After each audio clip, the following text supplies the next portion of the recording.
दहेज एक सामाजिक बुराई है जिसके कारण समाज में महिलाओं के प्रति अकल्पनीय यातनाएं और अपराध उत्पन्न हुए हैं तथा भारतीय वैवाहिक व्यवस्था प्रदूषित हुई है। दहेज शादी के समय दुल्हन के ससुराल वालों को लड़की के परिवार द्वारा नकद या वस्तु के रूप में किया जाने वाला भुगतान है। आज सरकार न केवल दहेज प्रथा को मिटाने के लिए बल्कि बालिकाओं की स्थिति के उत्थान के लिए कई कानून, दहेज निषेध अधिनियम 1961 और योजनाओं द्वारा सुधार हेतु प्रयासरत है। हालांकि इस समस्या की सामाजिक प्रकृति के कारण यह कानून हमारे समाज में वांछित परिणाम देने में विफल रहा है। इस समस्या से छुटकारा पाने में लोगों की सामाजिक और नैतिक चेतना को प्रभावी बनाना, महिलाओं को शिक्षा तथा आर्थिक स्वतंत्रता प्रदान करना एवं दहेज प्रथा के खिलाफ कानून को प्रभावी ढंग से लागू करना मददगार हो सकता है। दहेज प्रथा का प्रभाव, लैंगिक भेदभाव। दहेज प्रथा के कारण कई बार यह देखा गया है कि महिलाओं को एक दायित्व के रूप में देखा जाता है और उन्हें अक्सर अधीनता हेतु विवश किया जाता है तथा उन्हें शिक्षा या अन्य सुविधाओं के संबंध में दोयम दर्जे की सुविधाएं दी जाती हैं।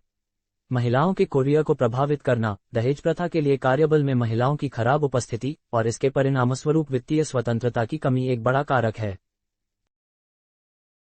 समाज के गरीब तबके प्रायः दहेज में मदद के लिए अपनी बेटियों को काम पर भेजते हैं ताकि वे कुछ पैसे कमा सकें।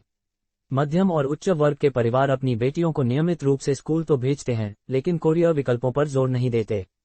कई महिलाएं अविवाहित रह जाती हैं। देश में लड़कियों की एक बेशुमार संख्या शिक्षित और पेशेवर रूप से सक्षम होने के बावजूद अविवाहित रह जाती है क्योंकि उनके माता पिता विवाह पूर्व दहेज की मांग को पूरा करने में सक्षम नहीं हैं। आगे की राह। सामाजिक समस्या के राजनीतिक समाधान की सीमाओं को पहचानना। जनता के पूर्ण सहयोग के बिना कोई भी कानून लागू नहीं किया जा सकता है। निस्संदेह किसी कानून का निर्माण व्यवहार का एक पैटर्न निर्धारित करता है, सामाजिक विवेक को सक्रिय करता है और अपराधों को समाप्त करने में समाज सुधारकों के प्रयासों को सहायता प्रदान करता है। हालांकि दहेज जैसी सामाजिक बुराई तब तक मिट नहीं सकती जब तक कि लोग कानून के साथ सहयोग न करें। बालिकाओं को शिक्षित करना। शिक्षा और स्वतंत्रता एक शक्तिशाली एवं मूल्यवान उपहार है जो माता पिता अपनी बेटी को दे सकते हैं। यह बदले में उसे आर्थिक रूप से मजबूत होने और परिवार में योगदान देने वाले एक सदस्य बनने में मदद करेगा, जिससे परिवार में सम्मान के साथ उसकी स्थिति भी सुदृढ़ होगी।